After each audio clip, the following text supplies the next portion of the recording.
Hello student, तो कैसे हो सभी। एक बार फिर से आप सभी का स्वागत है biochem SC sir YouTube channel के ऊपर।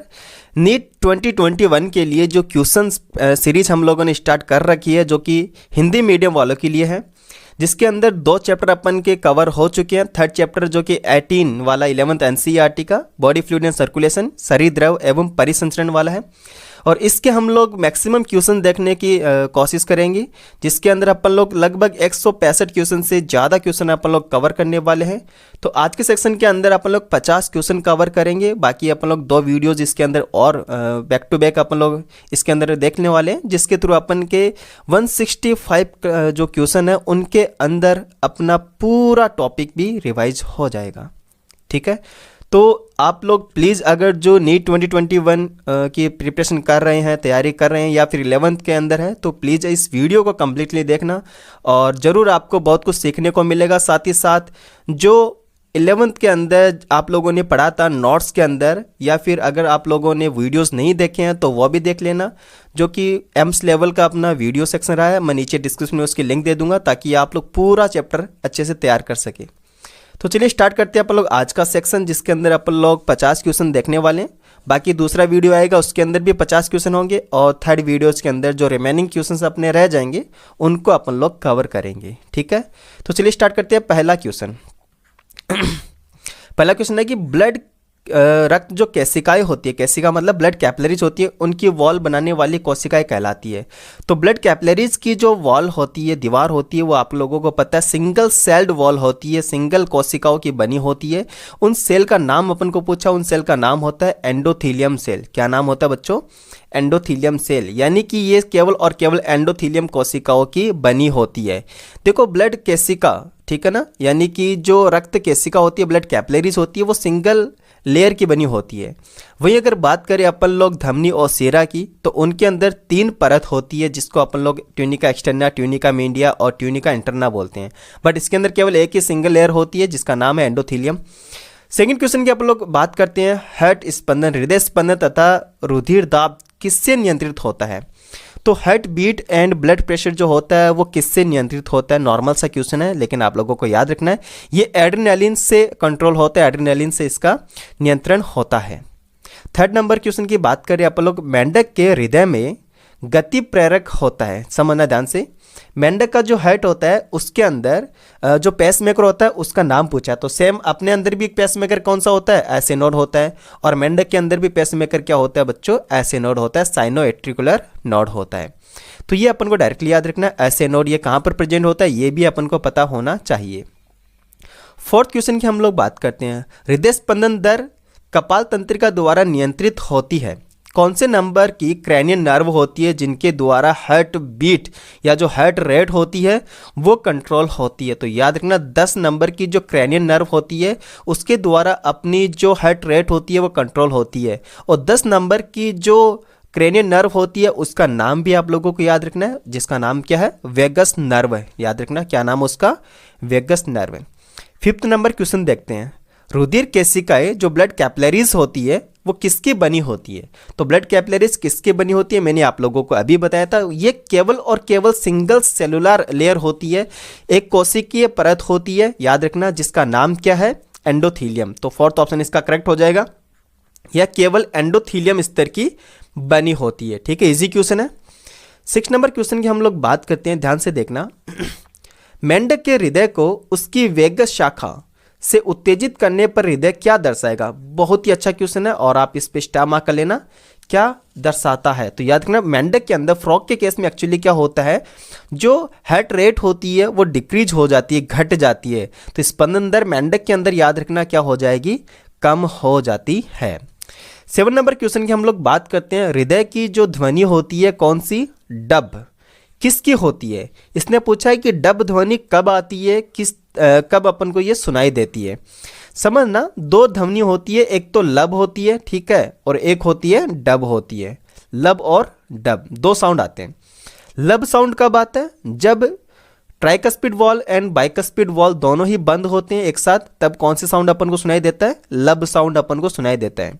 उसके बाद जब जो अर्धचंद्राकार कपाट होते हैं जो कहाँ पर प्रेजेंट होते हैं याद रखना, एक तो अरोटा के आधार पर होता है और दूसरा पल्मोनरी आर्टरी जो होती है उसके आधार पे होता है। ये दोनों ही कपाट जब बंद होते हैं तब कौन सा साउंड सुनाई देता है, डब साउंड सुनाई देता है। तो लब और डब जो होते हैं वो कपाट के बंद होने पर ही हम लोगों को सुनाई देते हैं दोस्तों, ये अपन को याद रखना है। तो अपन को पूछा क्या, डब साउंड पूछा, तो याद रखना अरोटा के आधार पर स्थित अर्धचंद्राकार कपाटों का बंद होना, यानी थर्ड ऑप्शन इसका राइट हो जाएगा। इसके अंदर अगर वो अपन को पल्मोनरी आर्टरी देता तो और भी अच्छा था, ओके, लेकिन इसने नहीं दिया। 8 नंबर का क्वेश्चन देखते हैं जो कि नया क्वेश्चन आप लोगों के लिए। लाल पल्प और श्वेत पल्प, याद रखना red pulp and white pulp किसकी औतिकीय रचना बनाती है, यानी कि red pulp and white pulp जो है वो किसकी स्ट्रक्चर को बनाती है। तो याद रखना ये स्प्लिन की स्ट्रक्चर को बनाती है। स्प्लिन जो होता है वो white pulp and red pulp से मिलकर बना होता है। डायरेक्ट याद रखना इसको क्या बोलते हैं अपन लोग, स्प्लिन बोलते हैं, स्प्लिन, जिसको अपन लोग हिंदी में क्या बोलते हैं, प्लीहा बोलते हैं। 9 नंबर क्वेश्चन की बात करते हैं। हृदय में गति प्रेरक यानी कि जो पेसमेकर होता है वो कहाँ पर प्रेजेंट होता है। तो नॉर्मल सा क्वेश्चन आ गया, समझना ध्यान से, पेसमेकर कहाँ पर प्रेजेंट होता है। याद रखना पहले तो अपन को इतना पता होना चाहिए कि जो पेसमेकर होता है जो इसको अपन लोग क्या बोलते हैं, ऐसे नोड बोलते हैं। तो ऐसे नोड को तो अपन लोग हार्ट का पेसमेकर बोलते हैं। और ये कहाँ पर प्रेजेंट होता है, नॉर्मली ये राइट एट्रियम के अंदर प्रेजेंट होता है। कहाँ पर सिचुएटेड होता है ये, राइट एट्रियम के अंदर। अगर आप लोगों को इतना ही पता है तो ये क्वेश्चन डायरेक्टली सॉल्व हो जाएगा। पहले ऑप्शन में बाया आलिंद दे रखा जो कि गलत है, ये भी गलत है, ये भी गलत है, दाया आलिंद। अगर आप लोगों को इतना भी पता है तो भी ये क्वेश्चन सही हो जाएगा। इसके साथ साथ अपन को ये भी याद रखना है कि जो यूस्टेकियन वाल्व होते हैं उसके समीप होता है। अब ये यूस्टेकियन कपाट होता क्या है ये भी समझते हैं।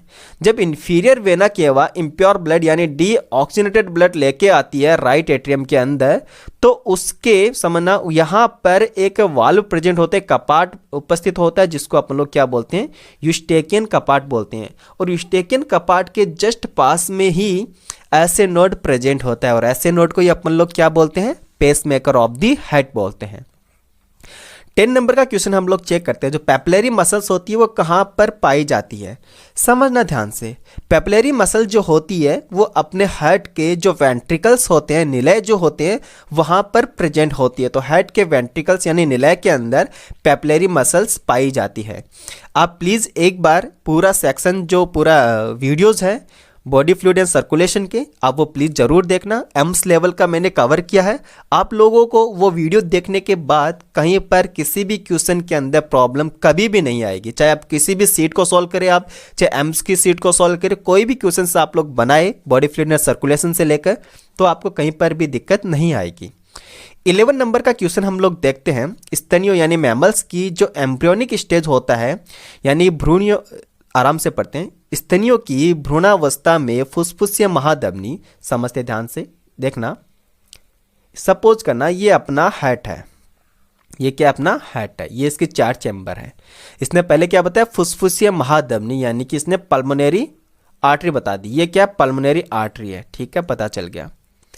तथा केरोटिकोसिस्टेमिक महाधमनी, केरोटिकोसिस्टेमिक महाधमनी क्या होता है, जो यहाँ से निकलता है ना, केरोटिकोसिस्टेमिक महाधमनी जो यहाँ से ऐसे निकलती है, आर्च ऑफ अरोटा जो बनाती हुई चलती है, ठीक है। क्योंकि आप लोगों को पता है ये तो आधा इधर चला जाएगा, एक पार्ट इधर चला जाता है, ये तो इस तरह का होता है। यहाँ पर जो मैं मार्क कर रहा हूँ, जो डार्क बना रहा हूँ, यहाँ पर इसने पूछा है आपस में एक पतली डक्टस आर्टेरियोसिस द्वारा जुड़ी रहती है। हाँ जी, बिल्कुल जुड़ी है। वयस्क अवस्था में यह जोड़ बंद होकर रह जाता है, ठीक है।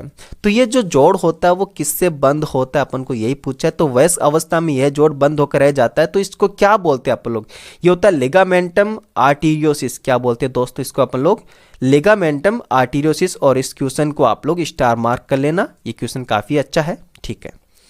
12 नंबर का क्वेश्चन है, अपन लोग इसको चेक करते हैं, पढ़ना ध्यान से।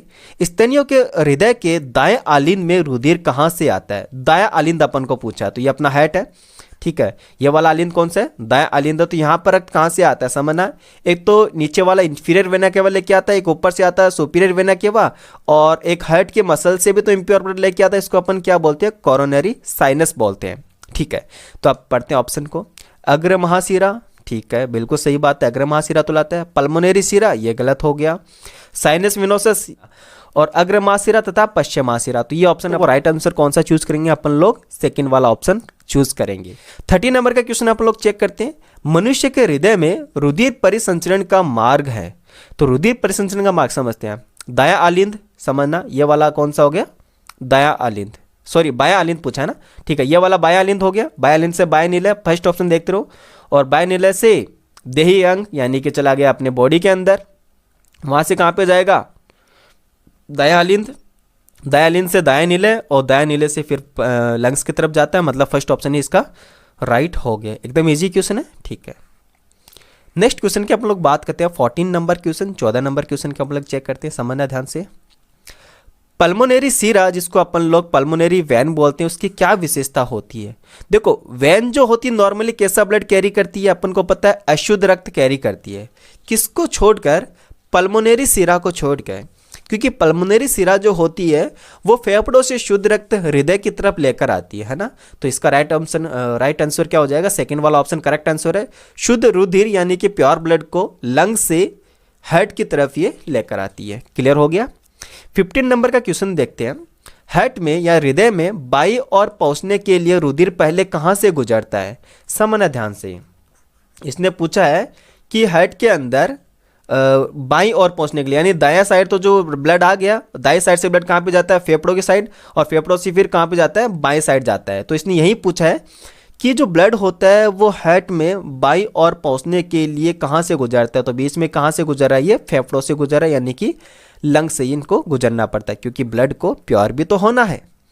16 नंबर क्वेश्चन देखते हैं। मनुष्य के हृदय में कितनी संकुचन गांठें होती है। इसने नोड पूछा है, क्या पूछा है इसने, नोड। तो कितनी नोड होती है, 2 नोड होती है। कौन कौन सी, एक तो ऐसे नोड होती है और एक एवी नोड होते हैं, ठीक है ना। तो इसके अंदर कितने आ जाएगा ऑप्शन, सेकंड वाला ऑप्शन जिसमें 2 दे रखा है। 17 नंबर क्वेश्चन चेक करते हैं आप लोग। हार्ट मसल्स की क्या विशेषता होती है। एक बात तो यही है कि हार्ट जो अपना है वो रेगुलरली फंक्शन करता रहता है, रेगुलरली बीट करता रहता है, रेगुलरली ये धड़कता रहता है, ये कभी नहीं थकता। ये जब थक जाता है तब इंसान खत्म हो जाता है, ठीक है ना। तो पहली विशेषता तो यही है कि ये बिना थके हुए रेगुलरली बीट करता रहता है, तो बिना थके हुए। सेकंड थिंग, ये हार्ट मसल जो होती है उनके अंदर तीव्र संकुचन की क्षमता होती है। तो राइट आंसर क्या हो जाएगा इसका, सेकंड ऑप्शन इसका राइट आंसर हो जाएगा, तीव्र संकुचन व बिना थकावट। क्लियर हुआ। 18 नंबर क्वेश्चन अपन लोग चेक करते हैं, पढ़ना ध्यान से। ऑक्सीजन युक्त शुद्ध रुधिर किसमें होता है। इसने पूछा है ऑक्सीजनेटेड प्योर ब्लड किसमें प्रेजेंट होता है, कौन सी ब्लड वेसल्स के अंदर प्रेजेंट होता है। पहला ऑप्शन दे रखा है पल्मोनरी धमनी। वैसे तो जो धमनी होती है वे प्योर ब्लड ही कैरी करती है, जिनके अंदर प्योर ब्लड ही उपस्थित होता है। लेकिन पल्मोनरी धमनी जो ऐसी धमनी है इसके अंदर अशुद्ध रक्त होता है, इम्प्योर ब्लड होता है, तो यह ऑप्शन तो गलत हो गया। पल्मोनरी सीरा, वैसे तो सभी सीरा के अंदर अशुद्ध रक्त रहता है, लेकिन पल्मोनरी सीरा जो होती है उसके अंदर प्योर ब्लड रहता है। तो इसका राइट आंसर क्या हो जाएगा, सेकंड वाला ऑप्शन ही इसका करेक्ट आंसर हो जाएगा। बाकी तो दोनों ही क्या है, वेन है यानी सीरा है। केवल पल्मोनरी सीरा के अंदर ही शुद्ध रक्त होता है, बाकी जितने भी वेन हैं उनके अंदर अशुद्ध रक्त होता है। ओके, 19 नंबर क्वेश्चन देखते हैं अपन लोग। लसिका की परिभाषा की जा सकती है। देखो लिम्फ जो होता है वो कैसे बनता है, मैंने आपको पूरा लिम्फेटिक सिस्टम आप लोगों को एक्सप्लेन किया है। इसके अंदर कौन कौन से कंपोनेंट होते हैं, इसकी क्या क्या विशेषता होते हैं, सिस्टर्ना काइली क्या चीज होती है, सारी बातें मैंने आप लोगों को पढ़ा रखी है। बट लिम्फ के अंदर कभी भी आपको एक तो आरबीसी देखने को नहीं मिलेगा और प्लेटलेट देखने को नहीं मिलेगा। तो ये दो ब्लड सेल जो होती है वो लिम्फ के अंदर यानी कि लसिका के अंदर अब्सेंट होती है। तभी तो लसिका जो होता है वो कलरलेस होता है, इसका किसी भी प्रकार का कलर नहीं होता। तो राइट आंसर क्या हो जाएगा इसका, फोर्थ ऑप्शन इसका करेक्ट आंसर हो जाएगा, लाल रुधिर और पट्टिकाणु, ठीक है ना। ओके, नेक्स्ट अपन लोग बात करते हैं इसके अंदर। नेक्स्ट क्वेश्चन आप लोग पढ़िए। ओके, 20वां, ठीक है, 20 नंबर क्वेश्चन चेक करते हैं आप लोग। स्फिग्नोमेनोमीटर से क्या मापते हैं भैया। स्फिग्नोमेनोमीटर जो होता है वो ब्लड प्रेशर को मापने के लिए इंस्ट्रूमेंट आता है, जिससे अपन लोग ब्लड प्रेशर को मापते हैं, मेजरमेंट करते हैं। तो ब्लड प्रेशर को हिंदी में क्या बोलते हैं, रुधिर दाब बोलते हैं। तो फर्स्ट वाला ऑप्शन इसका करेक्ट हो गया। 21 नंबर का क्वेश्चन देखते हैं अपन लोग। कॉन्ट्रा टेंडिनी कहाँ स्थित होते हैं? ये जो कॉन्ट्रा टेंडिनी होते हैं ये हार्ट के वेंट्रिकल्स वाले पार्ट में होते हैं, दोनों वेंट्रिकल के अंदर ये प्रेजेंट होते हैं। याद रखना इस चीज़ को। तो याद रखना ये कहाँ पर स्थित होते हैं? हार्ट के नीले के अंदर, यानी वेंट्रिकल्स में ये प्रेजेंट होते हैं। जब मैंने हार्ट के इंटरनल स्ट्रक्चर आप लोगों को पढ़ाई है तब मैंने आप लोगों को बहुत ही अच्छे से इस चीज़ को बहुत अच्छे से एक्सप्लेन किया है और आप लोगों को सिखाया भी है। 22 नंबर का क्वेश्चन चेक करते हैं आप लोग। यूस्टेकियन वाल्व कहाँ पर प्रेजेंट होते हैं, कहाँ पर स्थित होते हैं? देखो बच्चों यहाँ पर काफ़ी स्टूडेंट कंफ्यूज हो जाते हैं। पहला ऑप्शन देखते ही मध्य कंठ तथा फेरिंग्स के जोड़ पर, जो कि आपका गलत हो जाएगा। दो चीज़ें हैं, एक तो यूस्टेकियन ट्यूब होता है और एक होता है यूस्टेकियन वाल्व होता है। इसने अपन को यूस्टेकियन वाल्व के बारे में पूछा है, ना कि यूस्टेकियन ट्यूब के बारे में। यूस्टेकियन ट्यूब जो होती है वो मध्य कंठ तथा फेरिंग्स के बीच में, यानी मध्य कंठ से निकलती है और फेरिंग्स के अंदर वो ओपन होती है, जिसका काम आप लोगों को पता है जो प्रेशर होता है उसको मेंटेन करने का होता है। बट इसने यहाँ पर तो कपाट पूछा है, वाल्व के बारे में पूछा है। तो यूस्टेकियन वाल्व जो होते हैं, याद रखना, ये अपने हार्ट के राइट एट्रियम के अंदर प्रेजेंट होते हैं। कहाँ पर? ये राइट एट्रियम यानी कि दायां आलिंद के अंदर ये प्रेजेंट होता है। कहाँ पर बच्चों? दायां आलिंद में ये प्रेजेंट होता है। 23 नंबर क्वेश्चन देखते हैं। मनुष्य का हार्ट होता है, हृदय होता है, मायोजेनिक होता है। ये तो आप लोगों ने काफ़ी बार पढ़ा होगा। अपना हार्ट कैसा है बच्चों? मायोजेनिक है। 24 नंबर क्वेश्चन चेक करते हैं। मनुष्य के हृदय में बाइकस्पिड जो वाल्व होते हैं वो कहाँ पर प्रेजेंट होते हैं? तो आप याद रखना, बाई मतलब बाई साइड। क्या? बाइकस्पिड मतलब बाई टर्म्स इसके अंदर आ रहा है। मैंने आप लोगों को याद करने का तरीका बताया था। बाई मतलब बाई साइड, यानी कि बायां आलिंद व बायां नीले के मध्य ये स्थित होता है। 25 नंबर हम लोग क्वेश्चन देखते हैं। पेशीयुक्त दीवार यानी जो मस्कुलर वाल्व होती है वो किसमें अनुपस्थित होती है?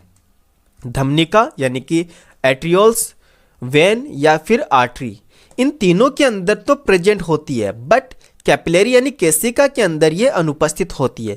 केसिका जो होती है वो केवल और केवल एंडोथीलियम सेल से मिलकर बनी होती है। ये किसी भी प्रकार की मस्कुलर वॉल इसके अंदर प्रेजेंट नहीं होती है, ठीक है ना, क्योंकि केसिका के अंदर जितनी थिन, जितनी पतली इसकी परत होगी उतनी आसानी से गैसेस वगैरह, न्यूट्रिएंट्स वगैरह का आसानी से एक्सचेंज हो पाएगा। 26 नंबर क्वेश्चन हम लोग चेक करते हैं। नब्ज की दर मापी जाती है, ठीक है। पल्स रेट जो होती है वो अपन लोग कहाँ पर मापते हैं या किस में मापते हैं?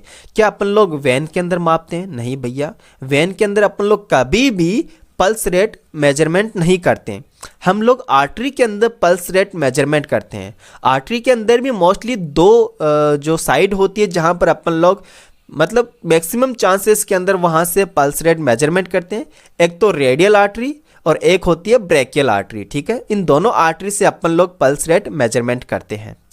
27 नंबर क्वेश्चन देखते हैं। रुधिर का पीएच धमनी व सिरा में होता है। बहुत ही अच्छा क्वेश्चन है और स्टार मार्क कर लेना।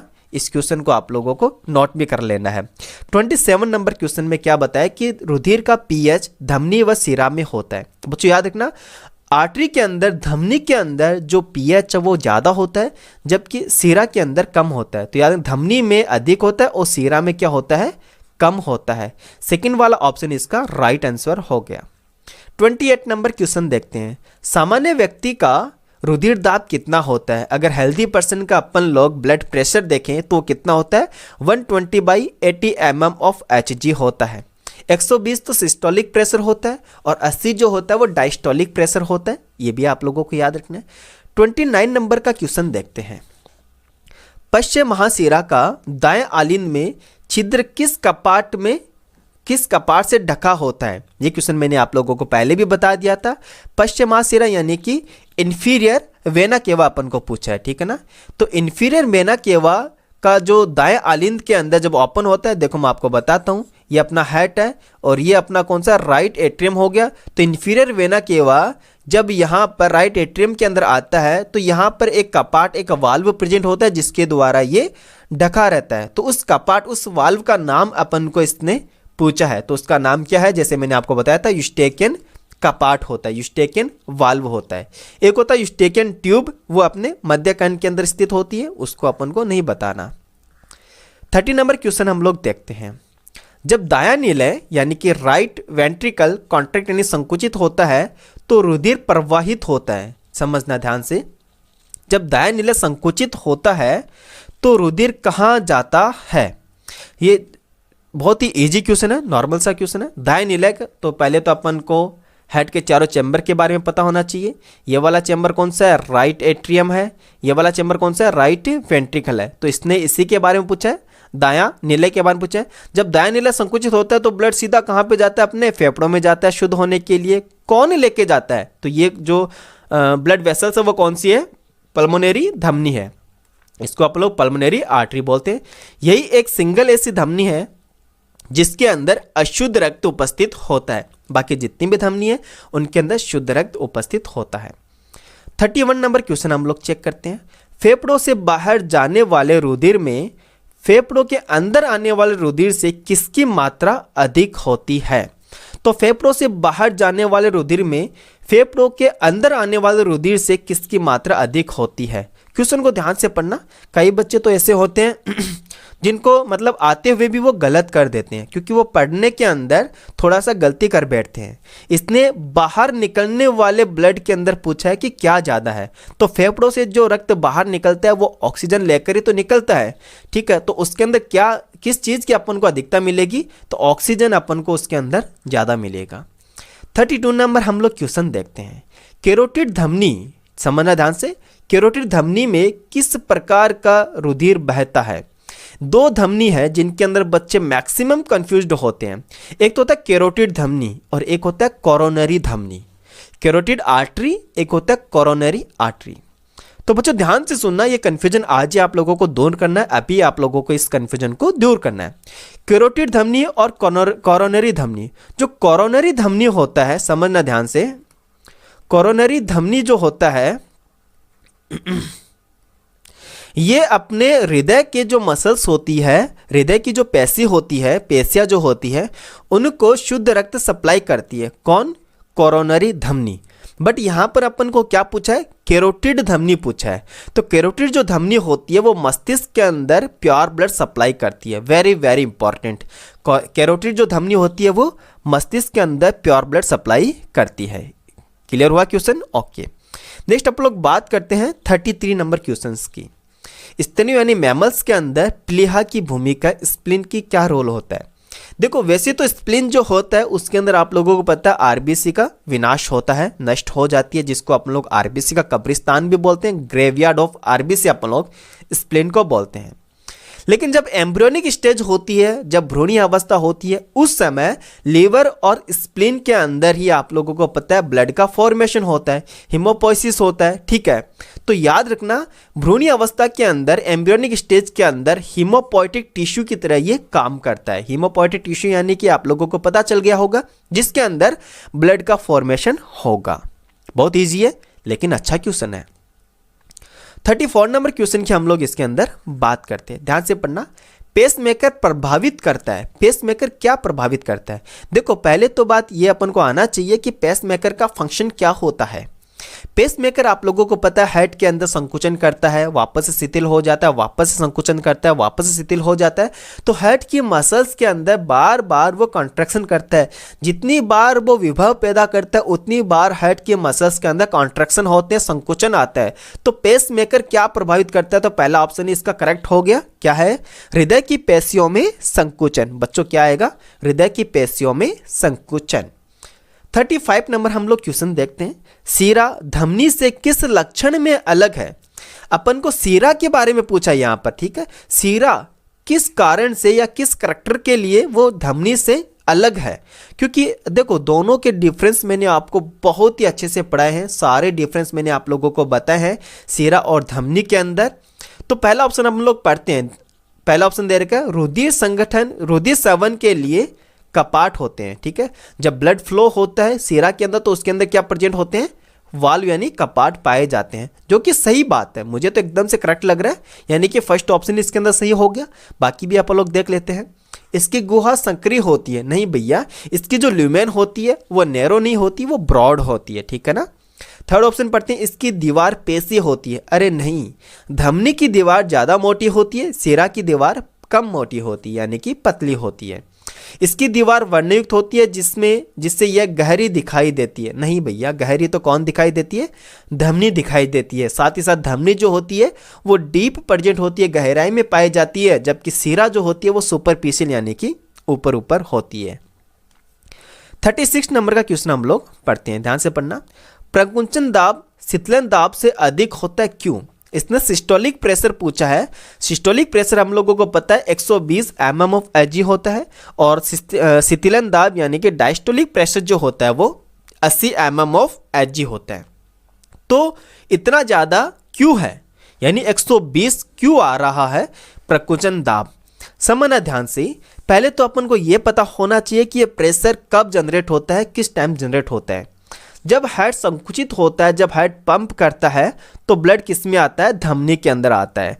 जब हार्ट एक साथ धमनी के अंदर ब्लड को फ्लो कर रहा होता है तो वो ब्लड क्या करेगा? इस धमनी की दीवार के ऊपर, इस वॉल के ऊपर प्रेशर जनरेट करेगा। ठीक है, जब ये प्रेशर जनरेट करता है तो अपन को उसी टाइम तो पल्स फील होती है, नॉर्मल सी बात है। जब यहाँ पर प्रेशर जनरेट होता है तभी तो अपन को पल्स फील होती है। इसी प्रेशर को अपन लोग क्या बोलते हैं? Systolic pressure. जब हार्ट संकुचित होता है तो लगा हुआ जो धमनी की दीवार पर प्रेशर है उसी को अपन लोग क्या बोलते हैं? सिस्टोलिक प्रेशर बोलते हैं। और इसका जो वैल्यू होता है वो कितना होता है? 120 mm ऑफ Hg होता है। 120 mm ऑफ Hg होता है। तो ऑप्शन इसको पढ़ते हैं आप लोग, देखना। प्रकुंचन के समय हृदय में रुधिर की मात्रा अधिक होती है, गलत बात है। प्रकुंचन के समय धमनियां संकुचित होती है, अरे गलत बात है, संकुचित कहाँ होती है? प्रकुंचन के समय रुधिर वाहिनियां बहते रुधिर के प्रति अवरोध करती है, गलत बात है, कहाँ से अवरोध करने लग गई? प्रकुंचन के समय रुधिर धमनियों में दबाव के साथ भेजा जाता है, बिल्कुल करेक्ट बात है। इसी प्रेशर के साथ भेजने पर इसके वॉल के ऊपर प्रेशर जनरेट होता है जो अपन को स्फिग्नोमेनोमीटर के अंदर दिख जाता है, पता चल जाता है। तो 37 नंबर क्वेश्चन हम लोग चेक करते हैं। मेंढक का जो सीरा तंत्र स्तनधारियों से किसकी उपस्थिति के कारण अलग होता है? ये एम्स लेवल का क्वेश्चन है और अच्छा क्वेश्चन है। ठीक है, एनसीईआरटी से थोड़ा सा अलग है, हट के क्वेश्चन है ये। तो मेंढक के अंदर वैसे तो नॉर्मली जितने भी सिस्टम होते हैं वो सारे प्रेजेंट होते हैं, लेकिन इसके अंदर एक एडिशनल सिस्टम और पाया जाता है जिसको अपन लोग क्या बोलते हैं? वृक्क निवाई का उपतंत्र, यानी फर्स्ट ऑप्शन इसका करेक्ट हो जाएगा। 38 नंबर क्वेश्चन देखते हैं। सर्वप्रथम हृदय प्रत्यारोपण किसने किया था? तो सबसे पहले हार्ट ट्रांसप्लांट किन्होंने किया था? तो याद रखना, उन साइंटिस्ट का जो नाम है वो आपको डायरेक्टली याद रखना है। क्रिश्चियन बेनार्ड ने सबसे पहले हार्ट ट्रांसप्लांट किया था। 39 नंबर क्वेश्चन हम लोग चेक करते हैं। जब हृदय दर सामान्य से कम हो जाती है तो इससे अपन लोग क्या बोलते हैं? देखो, दो टर्म अपन यहाँ पर यूज करते हैं। एक तो सामान्य से ज़्यादा हो जाती है, उसको क्या बोलते हैं? एक सामान्य से कम हो जाती है, उसको क्या बोलते हैं? तो ध्यान से देखना, अपन को इस क्वेश्चन में क्या पूछे? हार्ट बीट या हार्ट रेट जो होती है वो सामान्य से कम हो जाती है, उसको क्या बोलेंगे? तो अपन लोग इसके अंदर साइंस के हिसाब से एक टर्म्स यूज करते हैं जिसका नाम है ब्रैकीकार्डिया। क्या बोलते हैं अपन इसको? ब्रैकीकार्डिया। वहीं अगर बात करें हृदय दर सामान्य से अधिक हो जाती है तो इसको अपन लोग क्या बोलते हैं? ट्रैकीकार्डिया अपन लोग बोलते हैं। ठीक है, ये साइंटिफिक कुछ नेम है जिनसे अपन लोगों को पता चल जाता है नाम से ही कि भैया इसका मतलब तो क्या हो गया? हार्ट रेट जो होती है वो डिक्रीज हो रही है, इसका मतलब क्या हो गया? हार्ट रेट इंक्रीज हो रही है। 40 नंबर क्वेश्चन हम लोग चेक करते हैं। प्रथम हृदय धमनी है, ध्यान से देखना। 3 तरह के हार्ट साउंड अपन लोगों ने पढ़ा है, लब, डब और मरमर साउंड। तीनों ही साउंड के बारे में मैंने आपको अच्छे से समझा है। अपन लोग हार्ट साउंड जो है वो स्फिग्नोमेनोमीटर के थ्रू सुन सकते हैं। तो पहली हृदय धमनी इसने पूछा है वो कौन सी होती है? तो अपन को पता चल गया, लब होती है। ठीक है, अब ये जो लब साउंड है वो कब सुनाई देता है? समझना ध्यान से। सपोज ये अपना हार्ट है, ठीक है, इसके अंदर ये कौन सा चेंबर हो गया? राइट एट्रियम, ये लेफ्ट एट्रियम, ये वाला राइट वेंट्रिकल, ये लेफ्ट वेंट्रिकल हो गया। ब्लड आया यहाँ से तो देखो इम्प्योर ब्लड आता है और यहाँ से कैसा ब्लड आता है? प्योर ब्लड आता है। तो ब्लड डायरेक्टली फिर किस में चला जाएगा? यहाँ से राइट वेंट्रिकल में और यहाँ से लेफ्ट वेंट्रिकल में चला गया। अब जैसे ही लेफ्ट वेंट्रिकल संकुचित होते हैं, स्टार्टिंग के अंदर जैसे लेफ्ट वेंट्रिकल संकुचित होते हैं तो इधर वाला तो वॉल कौन सा होता है? ट्राइकस्पिड वॉल, और इधर वाला वॉल कौन सा होता है? Bicuspid valve. तो जैसे ही वेंट्रिकल संकुचित होते हैं स्टार्टिंग के अंदर, उसी समय ये ट्राइकस्पिड और बाइकस्पिड वॉल्व बंद होते हैं, और जैसे ट्राइकस्पिड और बाइकस्पिड वॉल्व बंद होते हैं तो हमको साउंड सुनाई देता है कौन सा, लब साउंड। तो सेकंड ऑप्शन इसका करेक्ट हो गया। निलय संकोचन की शुरुआत पर लब के रूप में ये सुनाई देता है। इसमें आपको ये भी याद रखना है ट्राइकस्पिड और बाइकस्पिड कपाट के बंद होने पर, ठीक है ना। 41 नंबर का क्वेश्चन हम लोग इसके अंदर चेक करते हैं। निम्न में से कौन सी धमनी डायफ्राम को रक्त वितरित करती है? तो डायफ्राम को कौन सी जो आर्टरी है वो प्योर ब्लड सप्लाई करती है? बहुत ही इजी क्वेश्चन है, काफ़ी दफ़ा आप लोगों ने सॉल्व किया भी होगा, पढ़ा होगा, जिसका नाम है फ्रेनिक आर्टरी, ठीक है। फ्रेनिक धमनी है जो डायफ्राम को प्योर ब्लड सप्लाई करती है। 42 नंबर का क्वेश्चन हम लोग देखते हैं। निम्न में से किस अंग को शरीर का ब्लड बैंक कहा जाता है? तो ब्लड बैंक आप लोग किसको बोलते हैं? स्प्लीन यानी प्लीहा को बोलते हैं, ठीक है। 43 नंबर का क्वेश्चन चेक करते हैं। 43 नंबर का क्वेश्चन ध्यान से देखना। वृक्क निवाई का उपतंत्र पाया जाता है। जैसे कि आप लोगों ने पहले ही देखा था इस चीज को कि मेंढक के अंदर इसी सिस्टम के कारण मेंढक जो स्तनधारी होते हैं उनसे डिफरेंट होता है उनका सिस्टम, क्योंकि इनके अंदर क्या प्रेजेंट होते हैं? वृक्क निवाई का उपतंत्र इनके अंदर प्रेजेंट होते हैं, ठीक है। तो इनके अंदर रीनल पोर्टल सिस्टम प्रेजेंट होता है, किसमें? फ्रॉग यानी कि मेंढक के अंदर। 44 नंबर का क्वेश्चन हम लोग देखते हैं। पुर्किंजे फाइबर प्रेजेंट होते हैं, समझना ये अपना हेड है, ठीक है, और ये इसके 4 चैम्बर हो गए। तो यहाँ पर तो होता है ऐसे नोड, यहाँ पर होता है एवी नोड, यहाँ से जाते हैं फिर एवी बंडल फिर आगे जाके डिवाइड हो जाते हैं किसके अंदर? पुर्किंजे फाइबर के अंदर। तो नॉर्मल सी बात है, पुर्किंजे फाइबर कहाँ पर प्रेजेंट होंगे? ये अपने हेड के ओनली एंड ओनली वेंट्रिकल वाले पार्ट के अंदर ये प्रेजेंट होते हैं, यानी अपने हेड के निलय के अंदर ये स्थित होते हैं। तो फोर्थ ऑप्शन इसका राइट हो गया। नेक्स्ट क्वेश्चन की हम लोग इसके अंदर बात करते हैं, क्वेश्चन नंबर 45, ठीक है। कौन सा क्वेश्चन है? 45 नंबर क्वेश्चन, पढ़ना ध्यान से। ट्राइकस्पिड वाल्व किनके मध्य पाया जाता है? ठीक है, अपन को ट्राइकस्पिड वाल्व पूछा है कि कौन कौन से चैम्बर के मध्य ट्राइकस्पिड वाल्व प्रेजेंट होता है। तो समझना ध्यान से, सपोज ये अपना हेड है, ओके, ये क्या अपना हेड है। ये वाला चैम्बर आपको पता है कौन सा है? राइट एट्रियम, ये वाला लेफ्ट एट्रियम, ये वाला राइट वेंट्रिकल और ये वाला लेफ्ट वेंट्रिकल। तो इस साइड तो होते हैं ट्राइकस्पिड वॉल और इस साइड होते हैं बाइकस्पिड वॉल। तो राइट एट्रियम, ठीक है, तो right atrium and right ventricle के मध्य कौन से कपाट होते हैं? ट्राइकस्पिड वॉल्व प्रेजेंट होते हैं, यानी कि दायां आलिंद व दाएं निलय के मध्य ट्राइकस्पिड वॉल्व प्रेजेंट होते हैं। बहुत इजी क्वेश्चन है, अच्छा क्वेश्चन भी है। 46 नंबर क्वेश्चन हम लोग देखते हैं। मैमल्स की किस रुधिर वाहिनी में सबसे कम मात्रा में यूरिया प्रेजेंट होती है? देखो, ये जब मैंने आपका एक्सक्रीटरी सिस्टम पढ़ा रहा था उस टाइम भी मैंने आप लोगों को बताया था और इसका पूरा फ्लो चार्ट मैंने आप लोगों को एक्सप्लेन भी किया था, ठीक है। तो मैमल्स के अंदर किसके अंदर यानी कौन सी ब्लड वेसल्स के अंदर सबसे कम यूरिया प्रेजेंट होती है? देखो, यूरिया कहाँ पर फिल्टर होती है? तो आप लोगों को पता है यूरिया जो होती है वो किडनी के अंदर फिल्टर होती है, ठीक है। कहाँ पर होती है? किडनी। सपोज करना ये अपनी एक किडनी है जो कि बीन शेप होती है, ओके। इसमें ब्लड लेके आएगा कौन? रीनल आर्टरी ब्लड लेके आएगा और यहाँ से लेकर कौन जाता है? Renal vein. तो जो रीनल वेन होती है आप लोगों को पता है, अब इसके अंदर जाएगा नेफ्रॉन के अंदर यूरिया वगैरह होती है वो तो छन जाएगी फिल्ट्रेट के फॉर्म में, GFR जिसको बोलते हैं अपन लोग, ग्लोमेरुलर फिल्ट्रेट के फॉर्म में वो छन जाएगी। उसके बाद जो ब्लड होता है वापस से किसके थ्रू आता है? वो रीनल वेन के थ्रू आता है। किसके थ्रू आता है? वो रीनल वेन। यानी कि इसके अंदर जो ब्लड गया था उसके अंदर तो यूरिया काफ़ी ज़्यादा थी, अब इससे जो ब्लड आ रहा है उसमें यूरिया क्या मिलेगी अपन को? कम मिलेगी। तो सबसे कम इसी ब्लड के अंदर यूरिया प्रेजेंट होती है, किसमें? रीनल वेन के अंदर। तो रीनल वेन यानी कि वृक्कीय सीरा जिसको अपन लोग हिंदी में बोलते हैं। तो 46 के अंदर कौन सा राइट आंसर हो जाएगा? सेकंड ऑप्शन इसका राइट आंसर हो जाएगा। 47 नंबर क्वेश्चन ध्यान से पढ़ना। सभी धमनियों यानी वेंट्रिकल्स के अंदर ऑक्सीनेटेड ब्लड होता है, कौन सी धमनी को छोड़कर? वो है पल्मोनरी धमनी जिसके अंदर इम्प्योर ब्लड प्रेजेंट होता है, अशुद्ध रक्त पाया जाता है।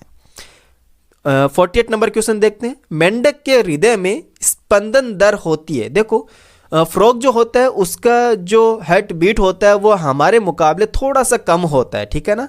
कितना होता है? नॉर्मली एवरेज अपन बात करें तो वो होता है 64 बीट पर मिनट। कितना है? 64 बीट पर मिनट, ये एवरेज होता है। ओके ठीक है, नेक्स्ट अपन लोग बात करते हैं 49, ध्यान से पढ़ना, एक हरा हृदय परिपथ। देखो हिंदी में कितना टिपिकल ये टर्म्स अपन को दे रखा है, तो नॉर्मली स्टूडेंट इसके अंदर कंफ्यूजन हो जाते हैं। एक हरा हृदय परिपथ का मतलब होता है सिंगल सर्कुलेशन, ठीक है ना, सिंगल सर्कुलेशन अपन को पूछा है, एकल परिसंचरण तंत्र किसमें पाया जाता है। तो सिंगल सर्कुलेटरी सिस्टम जो होता है वो फिशेस यानी कि मछलियों के अंदर होता है, जिसके अंदर एक ही एट्रियम होता है और एक ही वेंट्रिकल्स होता है, और इसके अंदर अपन को डीऑक्सीजनेटेड ब्लड देखने को मिलता है। 50 नंबर क्वेश्चन अपन लोग चेक करते हैं, 50 नंबर वाला क्वेश्चन, निम्न में से किस में बंद प्रकार का परिसंचरण तंत्र पाया जाता है। क्लोज टाइप का सर्कुलेटरी सिस्टम किस में पाया जाता है, ध्यान से पढ़ना। कॉकरोच के अंदर ओपन टाइप का होता है, ये तो गलत हो गया। मछलियों के अंदर बंद प्रकार का होता है, बिल्कुल सही बात है। मोलस्का के अंदर भी ओपन टाइप का होता है, मोस्टली जो मोलस्का होता है उनके अंदर खुला परिसंचरण पाया जाता है, एक को छोड़कर, यानी कि स्क्विड वगैरह जो होते हैं उनके अंदर बंद प्रकार का परिसंचरण तंत्र पाया जाता है। लेकिन मोस्टली जो मोलस्का होता है उनके अंदर ओपन टाइप का होता है, जैसे पाइला वगैरह हो गया, ऑक्टोपस वगैरह हो गया, उनके अंदर खुला प्रकार का परिसंचरण तंत्र पाया जाता है। बिच्छू, इसके अंदर भी ओपन टाइप का सर्कुलर सिस्टम पाया जाता है। बिच्छू जो आता है वो किस में आता है आप लोगों को पता है, ये ऑर्थोपोडा के अंदर आता है, ठीक है, ऑर्थोपोडा के अंदर ये आता है। बिच्छू, मकड़ी, मच्छर वगैरह सब किस में आता है, ऑर्थोपोडा के अंदर आता है। तो राइट आंसर क्या हो जाएगा इसका, सेकंड ऑप्शन राइट हो जाएगा। लेकिन मोलस्का में भी आपको याद रखना है स्क्विड, स्क्विड के अंदर बंद प्रकार का परिसंचरण तंत्र पाया जाता है। बाकी जो मोस्टली मोलस्का होता है उसके अंदर क्लोज टाइप का ओपन टाइप का परिसंचरण तंत्र इनके अंदर पाया जाता है। तो 50 क्वेश्चन अपने इस सेक्शन के अंदर कंप्लीट हो गए। और बच्चों ध्यान से पढ़ना, हर एक क्वेश्चन को ध्यान से समझना, बहुत कुछ है सीखने के लिए अगर मन है सीखने का, अदरवाइज तो कुछ भी नहीं सीख पाओगे।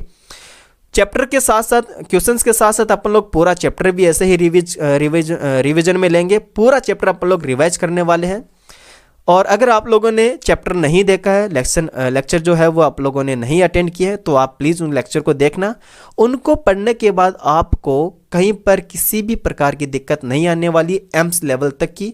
तो डिस्क्रिप्शन के अंदर उनके आपको लिंक मिल जाएगी, आप वहाँ पर जाके पहले वो लेक्चर अटेंड कीजिए, अच्छे से उनको नोट्स बनाइए, ठीक है। उसके बाद क्वेश्चन प्रैक्टिस कीजिए, फिर आप चाहे किसी भी इंस्टीट्यूट के क्वेश्चन हो, कोई भी एग्जाम के हो, आपसे वो सारे क्वेश्चन, मैक्सिमम क्वेश्चन जो है वो इजीली बन जाएंगे। बाकी जो 50 क्वेश्चन का सेट है वो अपन लोग कल डिस्कस करने वाले हैं, ठीक है, ज़्यादा डिले नहीं करेंगे, डेली वीडियोस डालने की पूरी कोशिश करूंगा। कल ही अपन लोग इसका वीडियो अपलोड कर देंगे, तो कल अपन लोग रिमेनिंग वाले जो 50 क्वेश्चन है वो देखेंगे। थर्ड वीडियोस के अंदर 165 में से जो रिमेनिंग रहेंगे 65 क्वेश्चन, तो 65 क्वेश्चन अपन लोग वो भी उसके अंदर कवर कर लेंगे, ठीक है। तो आज के लेक्चर के अंदर इतना ही, बाकी अपन लोग कल बात करेंगे। 50 क्वेश्चन कल अपन लोग देखने वाले हैं। तब के लिए thank you so much, bye bye, take care, have a good day.